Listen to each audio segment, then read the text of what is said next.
1967. Behind the scenes.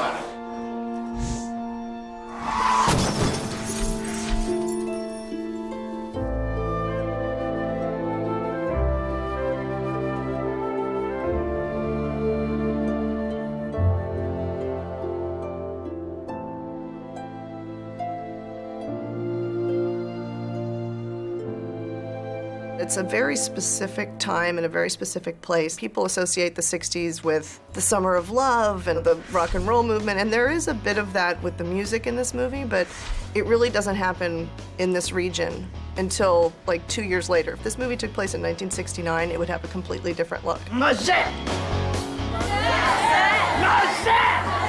It's a great period, 1967 in the Midwest.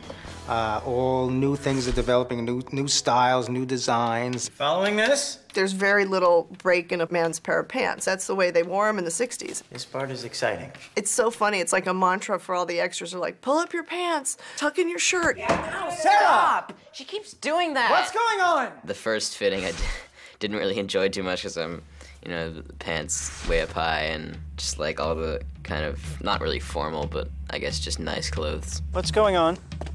Nothing. It was still a time where people actually took time to prepare and present themselves to the public. You kind of almost mold into your part when you get into costume and hair and makeup. It helps you so much. And it's certainly been a blast just traveling back to the 60s. We eating already? Sarah's going out. Ow, cut it out. What's going on? All the women in the movie, every extra has an undergarment on, every single one, because all the blouses have darts in them. So if you don't have the right bra on, the shirts don't fit the right way. And it does make a huge difference. And people are always like, you're not gonna see the undergarment. Why do I have to wear it? And it's like, well, it's making it fit differently. I did a lot of research on Judaism and Minneapolis Jews and suburbs of Jews, everything that the script called for. And I gathered, I make a big fat book. We just started scouting, and I brought my book with me, and in the front seat of the car, what about this, what about that? And they'd be, yeah, I like it, maybe not, yeah. And some things are in the script that you know you have to do, like the cyst sucker, you have to come up with that, and the mentaculus. They write things out so specifically that it does make my job easier, rather than have a worldwide search of something. I know what it is, and I have to zero in on it from there.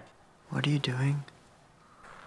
Working on the mentaculus. We sort of looked around and drove around, Jess and I, and sort of said, you know, it's all here. It's all in Minneapolis. And we were able to find everything in the Twin Cities, in St. Paul and in Minneapolis and a couple of the small suburbs around. So it really worked out nicely. We were looking at another temple that was probably built in the 30s. We thought that was it until we decided, hey, wait a minute, let's go look at this other temple, which was built, I think, in the mid-60s. And we got there and we knew right away that was the place. It was just post-war, no big arched windows, red carpet, and wood-driven. From then on, we decided to go post-war with the whole look of this movie. Cut on rehearsal. Which was great for me. I got to bring in a lot more color, and visually it would be a lot better movie because of it. Aside from a few really just cosmetic changes, we walked in and we shot it pretty much the way it was. That was a synagogue that was actually fairly close to where we grew up, B'nai Abraham, when we were kids, now called B'nai Emmet. We had a big setup. Obviously, you could see Roger and his team had a lot of lights and, you know, huge cranes and things like that. So we needed about a week of setting up for a 4-day shoot. We waited till the Jewish holidays were over and then kind of moved in and started to set up. It's been a great reception. The congregants of the synagogue are very excited about it too, so it was good. The sisterhood makes a gift to you of this Kiddush cup. Now you will go and see Rabbi Marshak.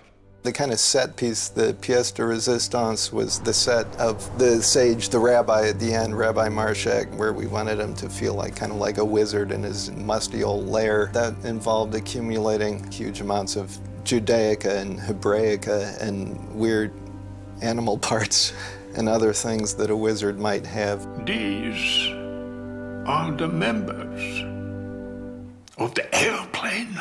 This is an elementary school, so this was 3 classrooms put together. So we opened up the walls in between them and made it into one big one so we could get back and shoot, 20, 30 desks. It's got great views out the windows, which we're going to use. Put a great blackboard up, turned it into a Hebrew school, Hebrew alphabet, and makes a great classroom. This is how to apply this tefillin, which is you don't see every day, but you see it here. This school is abandoned, so there's nobody here right now, so we sort of took run of it. We're using this gym as a pseudo stage, but when they run out of time with the kids, they're going to come in and knock off all of these things. So this is Dr. Sussman and his wife's bedroom that you'll see, and this is the Jolly Roger where Larry has to go live. He's joined by Uncle Arthur, and he gets kicked out of his house. This is their luxurious motel here, and that's more of the block construction. His office is blocked, the Hebrew school is blocked. This is another block room that he has to go live in. These are some components that we're getting ready to put in this little sci-fi Buck Rogers set that little Danny is watching on the TV. So these are, we're starting to fit these into, if you turn around over here, this set, which is going to be, there's going to be a pedestal here with a big brain and some liquid pulsating that they're going to start off, have a tight shot on, and then pull back, and you can see that Danny's watching a sci-fi thing, a Buck Rogers type of thing. So there'll be a big shaft of light through here, and that's what's going on. What you see behind me is the brain, which is a prop for a movie within the movie that is going to be sitting there and pulsing. It's like an old 50s schlock horror movie where the evil brain tells everybody what to do. This is the brain that I sculpted. I made a plywood armature up and then laid the clay on and built up clay until we had a shape that we liked. And then sealed it up. And then I poured plaster around it to make this mold. So then we filled this with silicone, and that side with silicone, close it up, and we put it on this contraption over here, which spins. So we kept it rolling while the silicone cured, so you get a nice even coating of silicone inside the mold, which gives us this guy here. It's a funky black and white movie, and schlockier the better. Brat, fucker! Gonna get it! Brat! Gonna get it! Fucker! What's going on? Nothing. Nothing. Jess came in and did a sort of complete transformation of the neighborhood just in terms of how he brought it back into the 60s with all of the details that he sort of changed on the houses and in the yards. We did a lot of clearing, a lot of landscaping, put chimneys on each house, and re-side the houses and paint the houses and put the fake brick, put TV antennas on them. Michael, when you go for the prong, instead of going for the one that's off to your left, go for the one that's to your right, which is more in the center of the frame. Yeah, that one. Yeah, that's it. Back then, people had one car, and all the houses now have big two-car driveways, two-car garages, so we closed down the garages to a one-car garage with a one-car driveway, and that really shocked it back. So we took about 8 to 10 houses and gave them a facelift. It doesn't make sense. Either he left the money or he didn't. Please, accept the mystery. Creating that neighborhood, it remains, as we sit here, an ongoing process. It was a question of looking for a neighborhood with as little old-growth trees as possible. We figured we could remove digitally in the computer some of those trees. What was amazing about the neighborhood in Bloomington, where most of the exteriors of the neighborhood took place, was that a few years ago they had been hit by a windstorm that knocked out a lot of the trees and did some damage to the neighborhood. So for us, it helped sell the fact that this is a new suburban neighborhood in the 60s.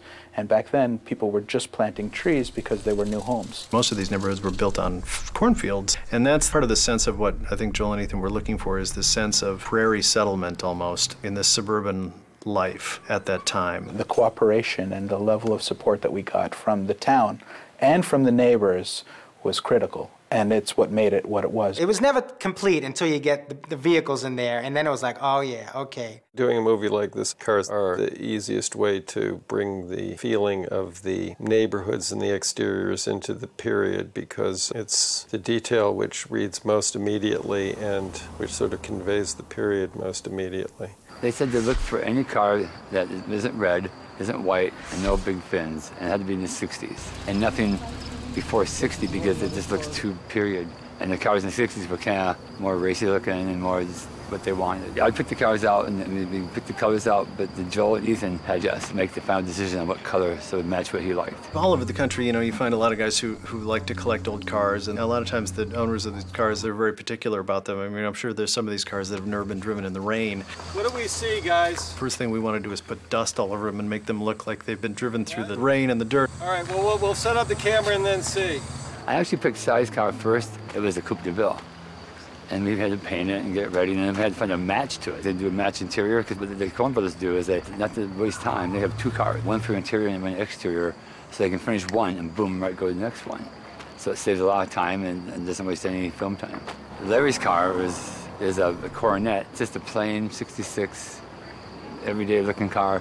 We have 4 Larry cars. One's a driver, one is just for interior work, and then 2 are crash cars. This is an interior car that's set up for towing. That'll just be the interior shots on there. We took the bumper off and we put our own steel on here to attach the tow bar. What they're doing on this show is they're going to mount the camera on a rig and they'll set their angles for Larry. They've taken all the tinted windshields out and they're putting clear windshields in, and that's for Roger to get a clean shot. He can then control all the color. We also have a crash coming up. You little bastard! You gonna send your mother next? Larry's driving and he gets a car in front of him and he gets rear-ended. And, you know, so we had to beef up the cars, beef up the bumpers. I want to see you! This is to make sure that this car doesn't go diving underneath the Dodge. But they're all pretty beefy cars. All Detroit iron are great. I've just been in a terrible auto accident. Gar was going to get this truck for a while, but then, no, you know, so he got the station wagon. Good afternoon. That was a Rambler classic. It just can't seem to fit the character because he was just the deer on top of the old car, you know. It just seemed to fit really good. Been hunting? Samsky, she had the red Mustang. She was kind of a foxy lady, and I thought she needed a Mustang. So we got her go with it first, but then Joel and Ethan thought, nah. And I showed my picture of red one, they loved it. Mr. Gopnik. Oh, hello, Mrs. Samsky. She was a, you know, spicy character, so she had to have something spicy. It's cooler. Oh, okay. Something you try and do is imply the owners as extras in the movie and let them drive the cars themselves. They tend to be very proprietary about their vehicles. I think it makes it look more real. To have somebody who has nothing, knows nothing about the business to actually get involved, which is really exciting for them because they get to be part of the movie, and it's really a nice feel for those people. Did I tell you I had a car accident the same time Cy had his? Is Hashem trying to tell me that Cy Abelman is me? There's a tornado at the end of the movie, which is a combination of on-set effects and digital effects. There's a tornado warning from the Weather Service. Mr. Turchik has decided to move us into the basement of the synagogue. The on-set stuff was just kind of basically blowing the set with these huge fans, Ritters, that, you know, just kind of give you a lot of foreground wind action. But the background, the actual tornado itself, is something that's just going to be created in the computer. There's no tornado rental facility, unfortunately. It was awesome. They had these 10-foot fans like circling around the set. They'd turn them on and everyone's yarmulkes would fly about in the air. The special effects team did a great job of creating a lot of wind. That fucking flag's gonna rip right off the flagpole! Then we got period buses in there. It was not the easiest thing getting period buses. I always wanted to do a movie with a yellow school bus. To me, it's the most visual thing in the world. With a yellow school bus with Hebrew writing was like double mitzvah for me. So we staged a few of those out there, and I think it's gonna turn out great. Hey! Bagel!